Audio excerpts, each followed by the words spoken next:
समाजवादी पक्षाचे आमदार अबू आझमी यांनी औरंगजेबाबाबत एक वक्तव्य केलं आणि त्यानंतर महाराष्ट्राचं राजकारण ढवळून निघाले। आता अबू आझमींना महाराष्ट्राच्या विधानसभेतून निलंबित करण्यात आले आणि आज दिवसभर जे महाराष्ट्र विधानसभेमध्ये अधिवेशन चालू आहे, अधिवेशनामध्ये अबू आझमींच्या विरोधामध्ये सत्ताधारी पक्षानं मोठ्या प्रमाणामध्ये आवाज उठवला आणि मग विधानसभेमध्ये एक प्रस्ताव आला। हा प्रस्ताव आल्यानंतर अबू आझमी यांना निलंबित करण्यात आले।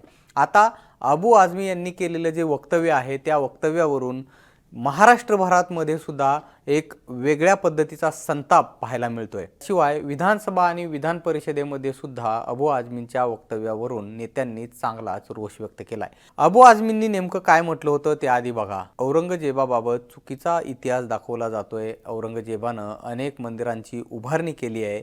औरंगजेबाच्या एका सेनापतीला पंडिताच्या मुलीशी लग्न करायचं होतं, तेव्हा त्यांनी त्या सेनापतीला 2 हत्तीच्या पायाला बांधून ठार मारलं। शेवटी त्या पंडितानं तिथं त्याच्यासाठी मशीद बांधली।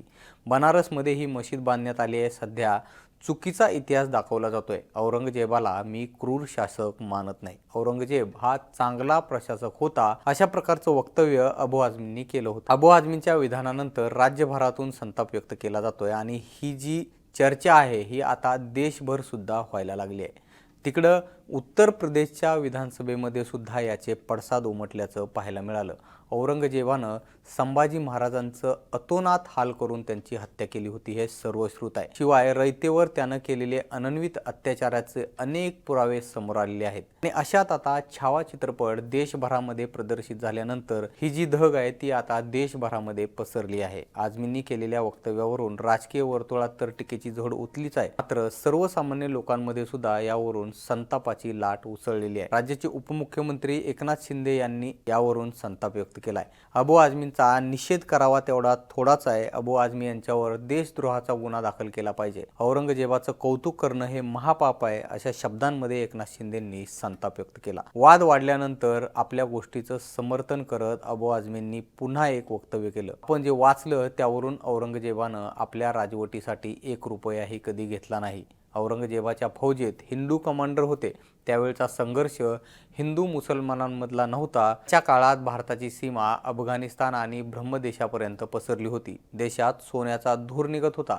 त्यानंतर इंग्रज भारतात आले, अशा प्रकारचं वक्तव्य अबू आझमींनी केलं। ज्या औरंगजेबानं आपल्या वडिलांना कैद केलं, भावाची हत्या केली, अनेकांवर क्रूरपणे अत्याचार केले, त्या औरंगजेबाचं उदात्तीकरण करणं हे अबू आझमींसारख्या जबाबदार नेत्याला शोभणारं आहे का, अशी चर्चा सर्वसामान्य नागरिकांमध्ये सुरू आहे। आपल्या वक्तव्याची जाणीव झाल्यानंतर अबू आझमींनी नरमाईची भूमिका घेतल्याचं दिसत आहे। आपल्या वक्तव्याची मोडतोड केल्याचा दावा अबू आझमींनी केलाय। कुणाच्या भावना दुखावल्या असतील तर वक्तव्य मागे घेतो, असं अबू आझमींनी म्हटलंय। अबू आझमींनी यावर स्पष्टीकरण देताना काय म्हटलंय बघा। इतिहासकारांनी लिहिलेल्या पुस्तकाच्या आधारावरून मी औरंगजेबाचं कौतुक केलं। मी महापुरुषांविषयी किंवा छत्रपती शिवाजी महाराज आणि छत्रपती संभाजी महाराजांविषयी चुकीचं वक्तव्य केलेलं नाही, पण माझ्या वक्तव्याची मोडतोड करून कुणाला वाटत असेल की मी कुणाच्या भावना दुखावल्या आहेत तर मी माझं वक्तव्य मागे घेतो। विधानसभेचं कामकाज सुरू राहायला पाहिजे। विधानसभेला खूप सारी कामं आहेत। विधानसभेला या मुद्द्यांवरून रोखणं योग्य नाही। विधानसभा रोखली तर महाराष्ट्र आणि जनतेचं खूप सारं काम थांबून राहील, असं स्पष्टीकरण अबू आझमींनी दिलंय।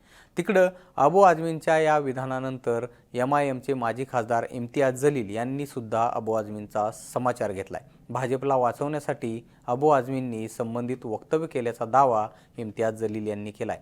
अबू आझमींची कोट्यवधीची संपत्ती आहे, ती वाचवण्यासाठी त्यांनी विधानसभा निवडणुकीत भाजपला कशी छुपी मदत केली होती ते जगजाहीर आहे।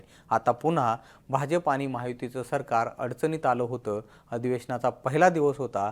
सरकारला घेरण्यासाठी अनेक मुद्दे होते, पण त्याच दिवशी अबू आझमींनी औरंगजेबचा मुद्दा काढला, अशी टीका इम्तियाज जलील यांनी केली। आता एकंदरीतच विधिमंडळाच्या अधिवेशनामध्ये संतोष देशमुख यांचं हत्या प्रकरण असेल, इकडे परभणीचा सोमनाथ सूर्यवंशी यांच्या मृत्यूचं प्रकरण असेल किंवा इतर मुद्द्यांवरून सरकारला घेरण्याचा विरोधकांकडून प्रयत्न होत असतानाच अबू आझमींच्या या वक्तव्यावरती सत्ताधारी पक्षानं मात्र फोकस केल्याचं दिसून येतंय आणि आता सरतेशेवटी सभागृहाकडूनच अबू आझमींवरती निलंबनाची कारवाई करण्यात आली। आता त्यांचं निलंबन किती दिवसांसाठी होतं हे पाहणं महत्त्वाचं असणार आहे। आपल्याला या संदर्भात काय वाटतं हे आम्हाला तुम्ही कमेंट बॉक्समध्ये नक्की सांगा आणि मुंबई तकला जर तुम्ही सबस्क्राईब केलं नसेल तर लगेच सबस्क्राईब करून घ्या. हा व्हिडिओ पाहिल्याबद्दल धन्यवाद.